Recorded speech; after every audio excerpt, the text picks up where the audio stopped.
Let's now bring in Willem Els from the Institute for Security Studies, and he joins us now to discuss concerns about multinational organized crime syndicates operating in South Africa, and he'll also be talking to us about the Madlanga Commission.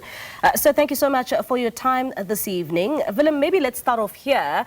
Coming in this evening is, of course, breaking news that National Police Commissioner General Fani Masemola will be the next witness at the Madlanga Commission. What is your reaction? Good evening to you, Mbali.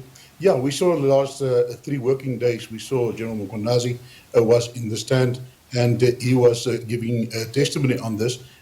By doing so, he mentioned quite a few names, and he also presented quite a few documents that will have to be collaborated. But now, the way this type of commissions function, then they have to start to build all this evidence together. And one of the prime people that was mentioned by General Mkhwanazi, backing him up and also speaking on behalf of the commissioner, the National Commission, to some extent, when he mentioned some of their communications. Now it is the time for the National Commissioner to come and stand. He will submit his statement, and then he will also testify, after which, of course, the evidence will be corroborated through vigorous cross-examination, as will happen with all the other witnesses. And Willem, I mean, that's something that's been really harshly criticized, right? Following the testimony of General Mkhwanazi on the stand, many South Africans saying that, well, where is the evidence? Will that now be answered when we start seeing the likes of Fani Masemola now giving their testimony to corroborate what General Mkhwanazi has been saying on the stand?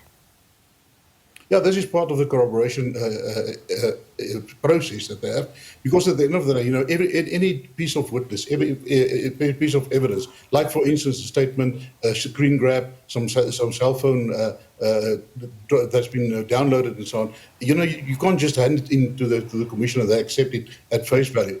It needs to be established that authenticity. There's some expert witness that need to come and testify on that. So it's a whole process to actually corroborate all these evidence that is being tabled. And one of the ways is, of course, to bring in people to testify that you mentioned, and they will then confirm or not confirm what you have said.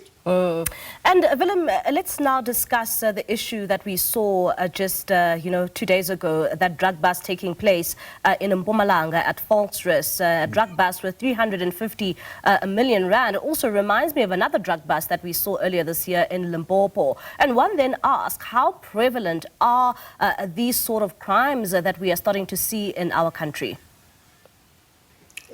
Mbali, yes, you mentioned the one in Groblersdal. That was quite a big one, and then also Standerton, there was a big one. Then just south of Pretoria, there was at Rietfontein, there was one where also some foreign nationals were arrested, and then in Krugersdorp there were also 2 or 3 drug labs that were busted. So it seems that just in the past 24 months there have been quite a number of these drug labs that have been busted.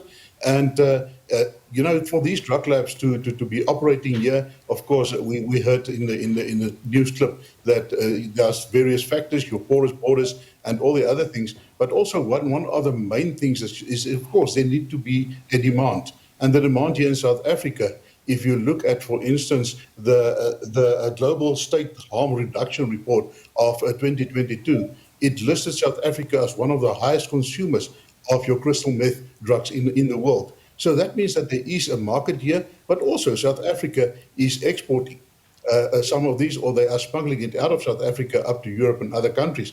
So your challenge that you are sitting with here is that these syndicates, they cannot operate freely in South Africa if they are not protected, and if there's no collaboration with your local actors and as well as your state-embedded actors. And talking about those who are connected, and we saw that testimony taking place at the Madlanga Commission this week.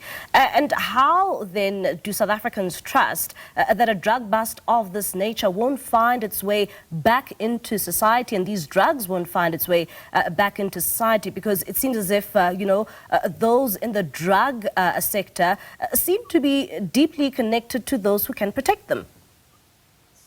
Exactly, and that also came out in the Cat Madlanga case that is currently before court. Some of the allegations that have been made there, even in the commission. So your challenge with that is, of course, no drug syndicate or no organized crime syndicate can actually operate freely and with impunity in South Africa and any other country if they don't have protection on a very high level. And now it started to come out in the commission. Of course, it will be corroborated, but that is an indication of the levels of protection that these syndicates afford, and also that they can then operate freely. And your challenge is, of course, that there's huge amounts of money that is involved, so they are targeting your law enforcement and other people. But we must just, before we go further, we must say, okay, there are many men in blue and women in blue that are really working their hearts out in order to make our place safe. It's only those bad apples that are actually collaborating with these people that are jeopardizing it.